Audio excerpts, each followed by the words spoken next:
Bago tayo magsimula, nais ko lamang sabihin na ang mga kwentong inyong mapapakinggan ay maaaring maglaman ng nakakatakot, nakakabahala at supernatural na mga tagpo na hindi angkop sa lahat ng manonood. Ang ilan sa mga salaysay ay maaaring hango sa katanghisip, paniniwala at karanasan para sa layunin ng libangan. Kung mahina ang iyong loob o nakikinig ka na mag-isa sa kalaliman ng gabi, maaaring ito na ang huling pagkakataon mong umatras. Maligayang pagdating sa karimlan ng lagim.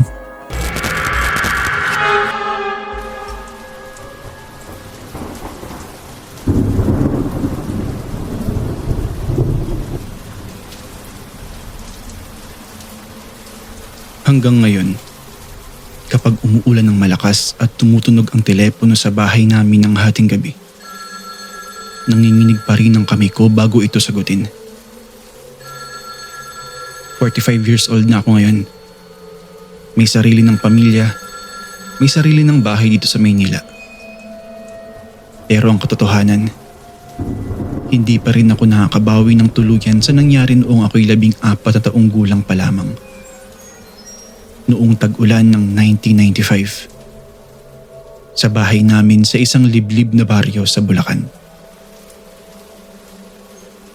Isinusulat ko ito ngayon hindi dahil gusto kong takutin kayo.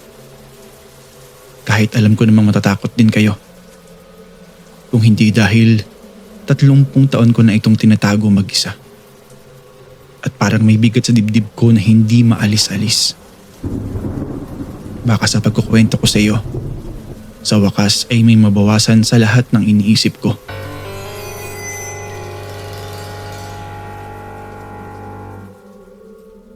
Kung batang 90s kayo, alam nyo kung ano ang tinatawag na party line.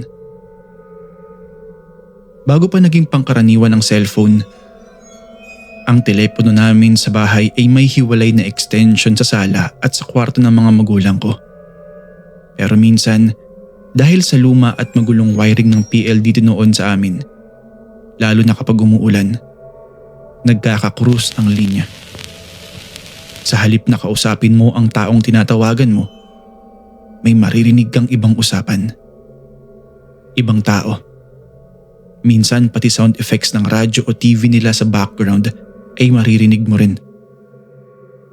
Karaniwan lang yun noon. Tinatawag namin itong may krus. At kapag nangyari yun, tumatawa lang kami at ibinababa ang phone. Bunso akong anak. Malayo sa mga kapatid ko sa edad. Kaya madalas kapag gabi ako lang ang gising. Nakikinig sa radyo sa kwarto. Gumagawa ng school project. O basta't nagtatago sa kumot habang bumubuhos ang ulan sa bubong ng yero namin. Hindi ko pala nasabi. Mayroon ding extension sa kwarto ko. At yung extension phone na yun ay parang laruan ko rin. Kapag nagkasawa ako mag-aral o kapag naboboring ako, sinusubukan kong mag-crank sa dial. Tinitingnan kung sino ang sasagot. Tapos ibababa ko ang tawag para hindi ako mahuli. Prank call kung tawagin namin noon. Dahil sa kapilyahan ko noon nagsimula ang lahat. Ang kababalaghang halos sumira sa pagkabata ko. Isa gabi noong Hulyo, habang malakas ang ulan. 11:00 na ng gabi noon, kung tama ako ng pagkakatanda. Nakahiga ako sa sahig noon at hindi sa aking kama. Hindi kasi ako makatulog dahil sa ingay ng kulog, kaya kinuha ko ang extension ng telepono namin at sinubukang tumawag sa kaklase at kaibigan kong si Christy. Gusto ko lang malaman kung tapos na ba siya sa homework namin sa science. Bago pa man ako makadial ng kumpleto at buong numero nila Christy, ay may narinig na akong boses sa kabilang linya. Hindi ito si Christy. Isang batang babae. Mukhang kasing edad ko rin. Parang meron siyang kausap na isang tao sa kabilang linya.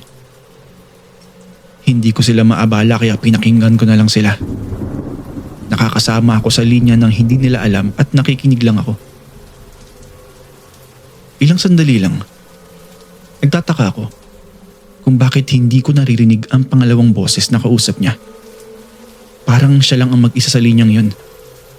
Parang kinakausap lang niya ang sarili niya. Pero malinaw naman sa linya ko na parang may kausap talaga siya. Dahil paminsan-minsan ay humihinto siya na parang nakikinig. Alam mo naman ng tatay ko, ayaw talaga niyang lumabas ako sa gabi, lalo na kapag umuulan. Sabi ng batang babae sa kabilang linya. Pero ako talaga ang laging pinapasukat niyang bumaba sa may tabing ilog, lalo na kapag bumabaha na sa aming paligid. Dagdag niya pa ulit. Dahil sa aking curiosity at sa pagiging bata ko noon, bilang isang kalog, walang pakundangan, ay nagsalita ako. Nagtanong ako sa kanya. Oy, sino to? May krus ata tayo. Tumigil siya nang marinig niya ang boses ko. Tumigil magsalita yung babaeng nasa kabilang linya. Sandaling katahimikan. Tapos narinig ko siyang tumawa ng bahagya. Ay, may nakikinig pala. Hello, Ligaya ang pangalan ko. Sagot niya sa akin. At sa simpleng hello na yun, nagsimula ang lahat. Sa loob ng ilang linggo, naging madalas kaming magkausap ni Ligaya. Laging sa oras na malakas ang ulan, laging pagkatapos ng 10:00 ng gabi. Sinabi niyang taga-baryo rin siya, hindi kalayuan sa amin. Malapit lang siya sa may tabing ilog na may malaking puno ng mangga. Inilarawan niya ito ng detalyado.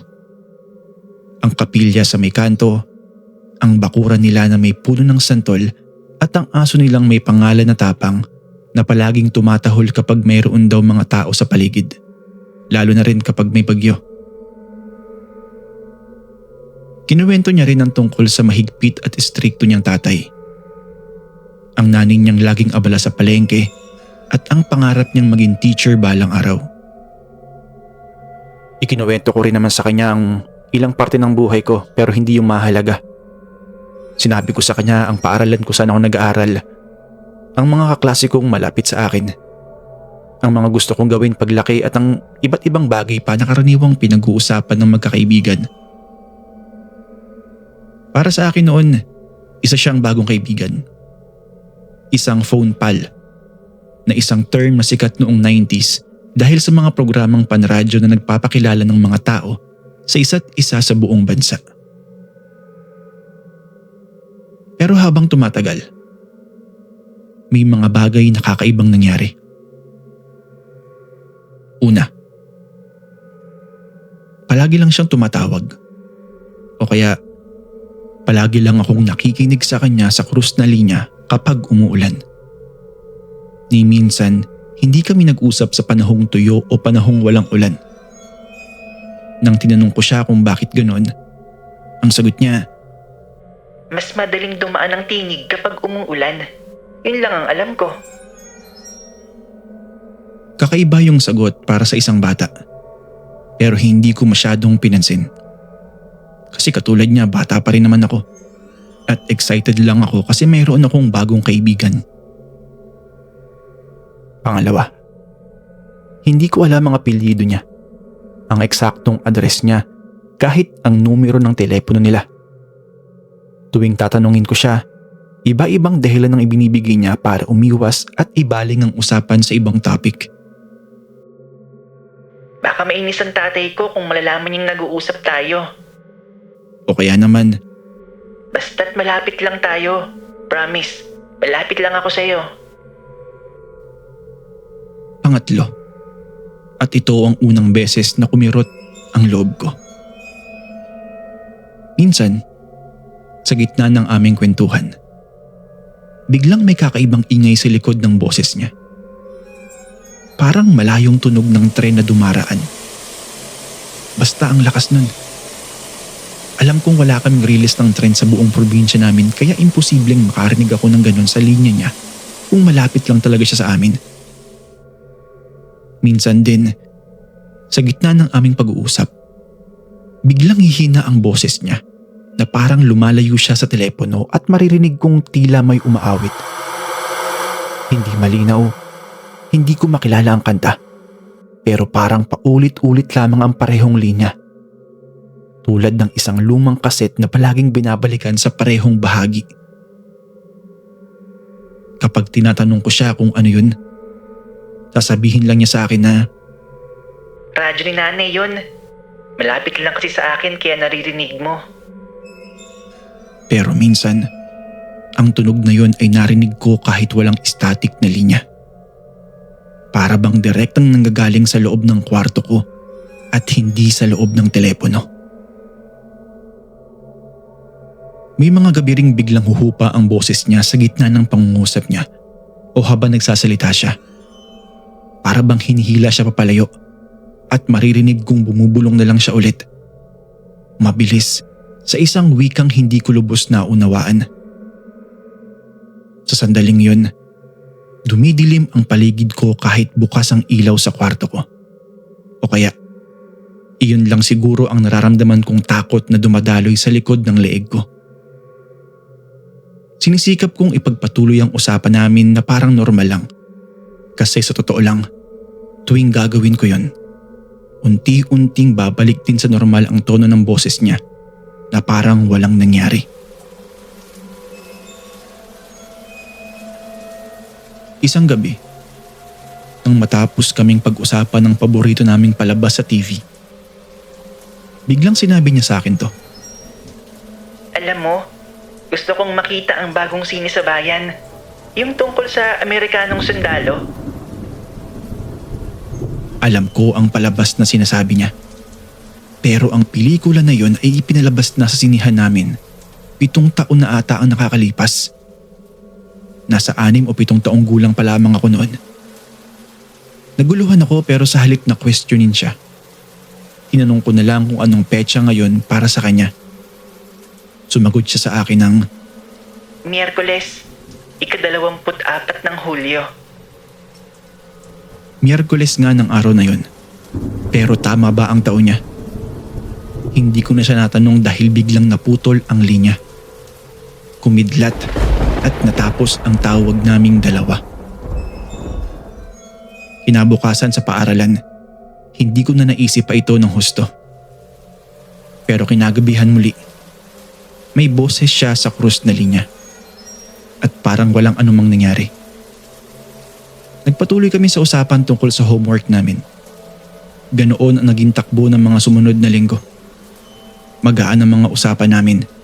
Parang normal na kaibigan lang talaga. Hanggang biglang mayroong isang detalyeng kakaiba na sinabi niya sa akin na hindi ko malilimutan. Isang beses, tinanong ko siya kung kailan ang kanyang kaarawan. Ika-3 ng Setyembre. Pagsapit nun, mag-15 years old na ako. Sagot niya sa akin. 15? Ako, 14. Hindi kalayuan ang edad ko sa edad niya. At kung tutusin magkaedad lang kaming dalawa. Normal lang sana yon. Kung hindi lang dahil sa sumunod niyang sinabi. Parang nakalimutan niyang hindi ko pa alam. Pero, baka hindi ko na maabot ang kaarawan ko this year. Nang tinanong ko kung bakit, hindi na siya sumagot.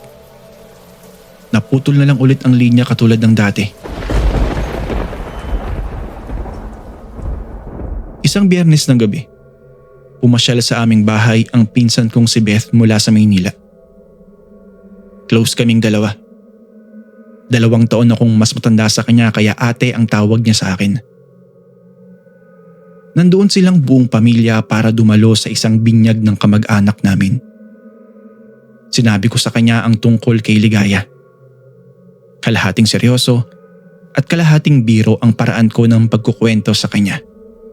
Dahil syempre gusto ko rin namang may makaalam tungkol kay Ligaya. Natawa lang siya. Sinabing gawa-gawa ko lang daw yun. Kaya hinamon niya akong patunayan nito. Syempre, hindi ako nagdalawang isip. Hindi ako umatras. Kasi meron akong patunay mamaya. kapag sumapit na ang alas 11 ng gabi. Nang sumapit nga ang takdang oras at nagsimulang umulan, hinintay namin sa dilim ng kwarto ang tunog na krus ng linya. Sa wakas, dumating din ito.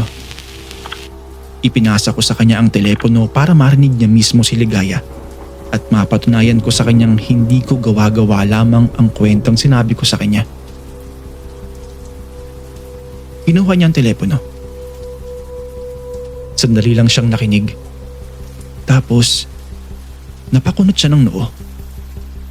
Nakita ko sa mga mata niya ang takot at saka biglang namutla ang mukha niya. Ibinaba niya agad ang telepono. Halos hindi makapagsalita. Nang tinanong ko kung ano ang narinig niya, hindi niya na eksakto kung ano ang sinabi ng boses. Pero paulit-ulit niyang sinasabi sa akin na, Ate, parang kilalang-kilala ka niya. Alam niya ang buong pangalan mo. At alam din niya na kasama mo ako ngayon. Tinawag niya ang pangalan ko. halos tumayo ang balahibo ko nun sa buong katawan. Kasi ang mga detalyeng ito ay hindi ko pa nasasabi kay Ligaya. Katulad ng kung ano ang surname ko o yung last name ko. At lalong-lalo nang hindi ko sinabi sa kanya na meron akong pinsan na Beth na kasama ko noong mga oras na yon. Pero paano niyang nalaman lahat yon? Dahil doon, hindi na muling nakatulog si Beth ng gabing yun. Hanggang mag-umaga, nakaupo lang siya sa gilid ng higaan. Panay ang bantay sa aming pintuan. Kinaumagahan din noon, umuwi na siya bago pa ang binyag. Nagpasama na lang siya sa kuya ko para makauwi sa kanila. At hanggang ngayon, kapag nagkikita kaming dalawa, ayaw na ayaw niyang pag-usapan ng gabing yun. Doon ko lubos na pagtanto na hindi ito basta guni-guni ng isang 14 na taong gulang sa sobrang bored lang sa buhay probinsya. Mayroong tunay na bagay na kumakausap sa amin sa kabilang linya at alam nito ang higit pa sa dapat nitong malaman. Dahil dito, hindi ko na napigilang magtanong-tanong sa mga kapitbahay namin. Nagsimula akong maging maingat. Hindi ko sinabi ang mga bagay na ito kay nanay o kay tatay. Baka lang kasi pagbawalan nila ako sa paggamit ng telepono.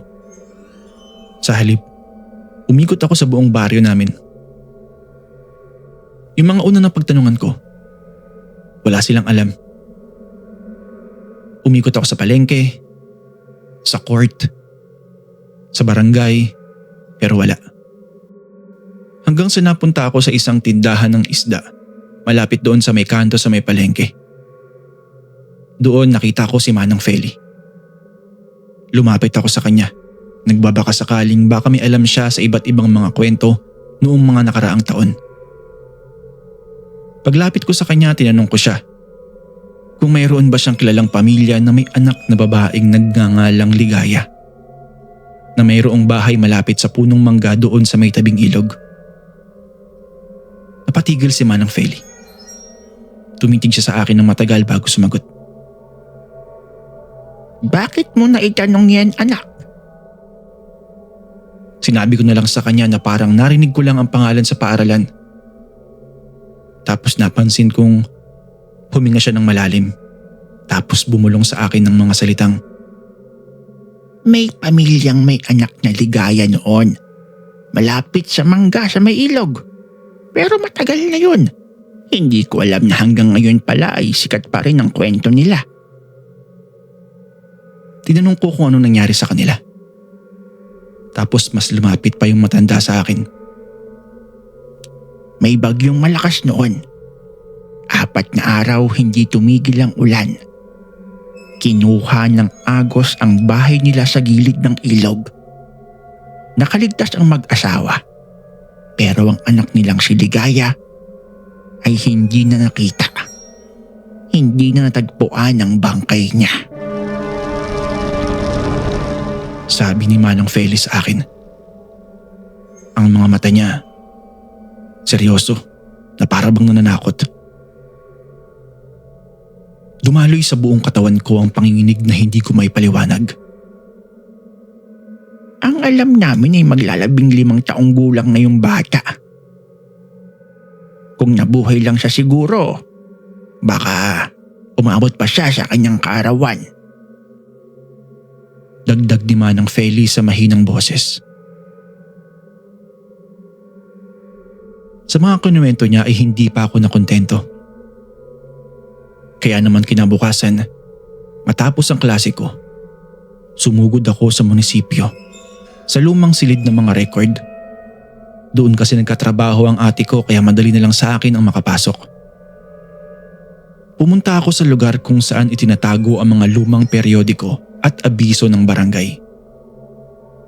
Doon, sa isang kahong inaalikabok na, nakita ko ang isang clipping mula sa isang lokal na pahayagan. Petsang Setyembre 1988. Isa itong balita tungkol sa matinding pagbaha na tumangay ng ilang bahay sa gilid ng ilog. Sa ilalim ng artikulo, may listahan ng mga nasawi at nawawala.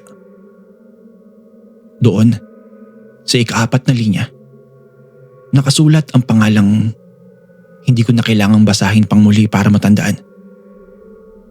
Isang batang babae, 14 na taong gulang noong panahong yon. Hindi pa natatagpuan hanggang sa kasalukuyan ang kanyang bangkay. Nanlamig ang buong katawan ko sa pagbasa noon. Hindi lang dahil sa nakumpirma ko ang lahat ng hinala ko, kung hindi dahil sa petsa ng balita mismo. Inilathala ito 2 araw bago ang dapat sana niyang 15 kaarawan. Eksaktong parehong bilang ng araw na natitira sa akin bago ang huling babala niyang, Baka hindi ko na maabot ang kaarawan ko this year. Noong gabing yun, hindi na ako natulog. Naiisip ko ang lahat. Ang mga detalye na sinabi niya, ang punong mangga, ang tabing ilog, ang aso nilang si Tapang at ang pelikula na gusto niyang mapanood sa sinihan. Lahat ng bagay na sinabi niya tungkol sa buhay niya ay tumutugma sa isang batang babaeng namatay 7.5 taon na ang nakakalipas. Sa parehong baryo at sa parehong edad na tinutungo ko rin. Gusto kong huminto sa pakikipag-usap sa kanya, pero hindi ko magawa. Bahagyang natatakot ako. Bahagya lang naman. Pero may parte sa akin na naaawa at may parte ring nakukuryosa. Kaya noong gabi ding yun, nang tumunog muli ang krus sa linya, sinagot ko pa rin ito. Alam mo na, no? Agad niyang sabi na parang alam niya rin ang nasa isip ko. Hindi ako nakasagot agad. Sa wakas, nang makuha ko ang aking tapang, tinanong ko siya. Tigaya, patay ka na ba? Parang tumigil ang tunog ng ulan sa likod ng boses niya noon. Nakakaiba dahil malakas ang ulan sa amin nung gabing yun. Tapos maya-maya, sumagot siya sa akin. Buhay pa ako dito. Sa paraan ko. Kausap pa rin kita, di ba? Pero kailangan kong may kasama. Anong ibig mong sabihin? Di ba malapit na ang kaarawan ko? Sabi niya. Ang boses niya ay unti-unting naiiba. Mas malalim, mas patanda kaysa sa dati. Sabi nila, kapag hindi ko naabot ang kaarawan ko sa 1 taon, kailangan ko nang pumili ng bagong kasama. Gusto kitang ikwento sa kanila. Gusto kitang isama. Kumabog ang dibdib ko. Isama saan? Dito. Sabi niya sa akin. Saka may narinig akong parang tunog ng umaagos na tubig na lumalagaslas na ilog doon sa likod ng linya niya.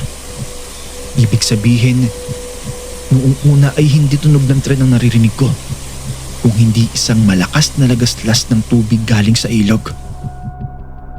Ilang sandali pa, nagsalita lang siya ulit. Madali lang. Pupunta ka lang sa tabing ilog. Doon sa may mangga.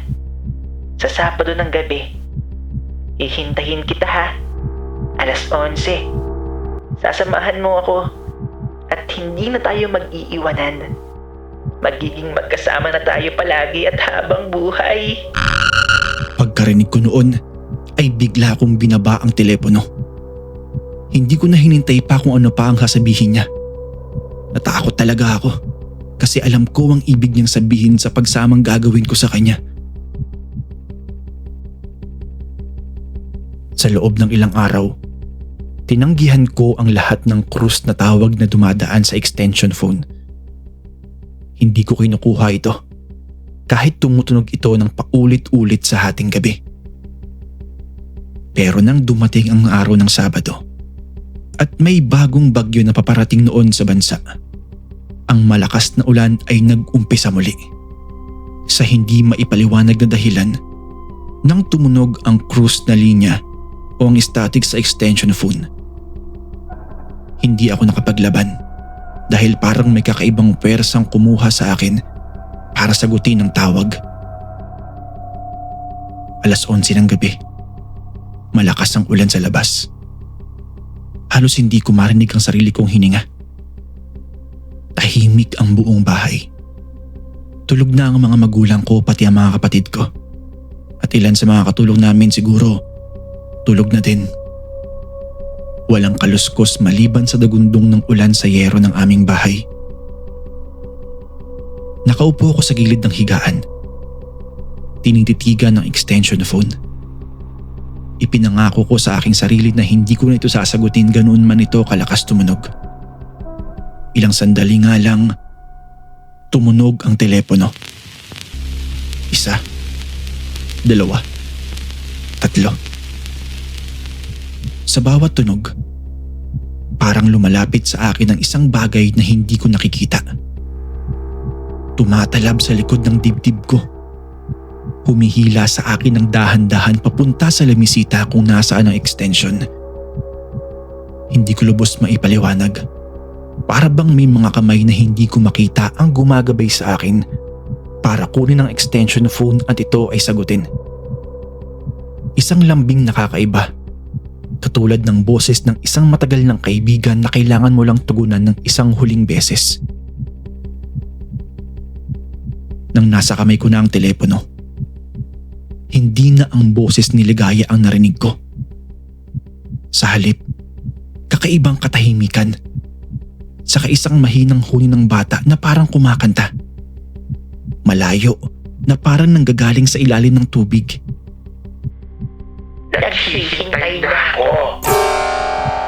Sabi ng boses, hindi na kasing lambing ng dati. Bakit hindi ka pa dumarating? Sa mismong sandaling yun, may narinig akong yabag sa labas ng kwarto ko. Mabilis, parang may tumatakbo papunta sa amin. Bago pa man ako makareact, biglang bumukas ang pinto ng kwarto ko. Si Lola Asyon, ang matandang katulong namin sa bahay na palaging may dalang rosaryo, ang tumambad sa akin. Anak, ibaba mo yan. Sabi niya. Hindi ko alam kung paano niya nalaman. Dalian mo. Ibaba mo agad. Nabigla ako. Agad kong ibinaba ang telepono. Tapos umupo si Lola Asyon sa tabi ko. Hinawakan ng kamay ko at nagdasal ng mahina. Sinabi niya sa akin, habang kumakalma pa rin siya sa hininga, na tinawag daw siya ng kanyang kutob doon, na mayroon daw parang bumubulong sa kanya na dumaan sa kwarto ko ng gabing yun. Hindi ko na alam kung paano niya nalaman ang lahat ng nangyari. Pero sinabi niya lang na, Anak, may mga bagay na hindi dapat pinapansin. Lalo na ang mga bagay o nilalang na nangangako ng kasamahan o sasamahan ka. Pero ang kapalit pala nito ay kailangan ka naman nilang kunin muna. Kinabukasan, tumigil ang ulan sa baryo. Ang unang ginawa ko, kasama ni Lola Asyon, ay pumunta kami sa may tabing ilog, sa lugar na madalas ilarawan ni Ligaya sa akin noon. Doon, sa ilalim ng malaking punong mangga, nakita namin ang mga guho ng lumang bahay. Tila hindi na natirahan sa loob ng mahabang panahon at halos lubos ng tinubuan ng damo at halaman. Kinausap namin ang lineman ng telepono na nagkatrabaho noong araw na yun sa lugar dahil may inaayos siyang mga poste malapit doon. Sinabi niya sa amin na nakita niya ang isang lumang linya ng telepono. May kalawang na at konektado pa rin sa isang sirang kahon malapit sa guho ng bahay. Linyang hindi na dapat gumagana pa dahil putol na ito simula noong masira at gumuho ang mga kabahayan doon. Nako, imposibleng may dumadaang tawag dito.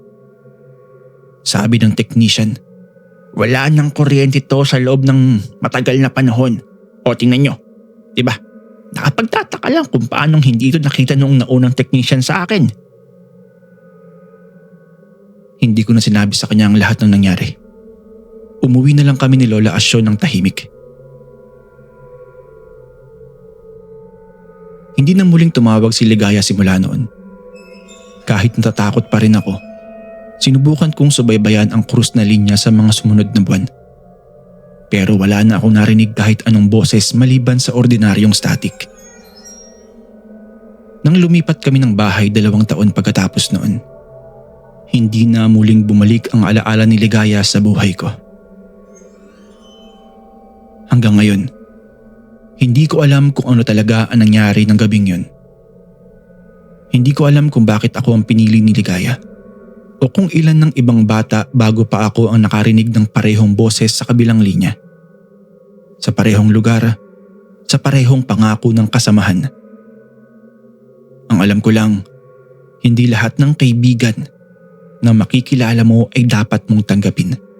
At hindi lahat ng boses na kumakausap sa iyo sa telepono ay galing sa taong buhay.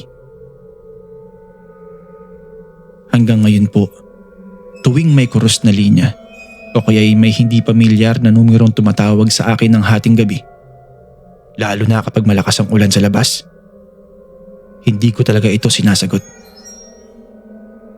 Sapat na sa akin ang isang beses. At kung sakaling maririnig niyo ito ngayon at may isang gabing biglang may tumawag sa inyo, sa isang boses na hindi mo kilala, mapagkumbaba at magiliw, tapos nag-aalok ng pagkakaibigan sa kabilang linya, sa isang taong hindi mo pa nakikita ng personal, isipin mo kung bakit siya laging tumatawag kapag umuulan.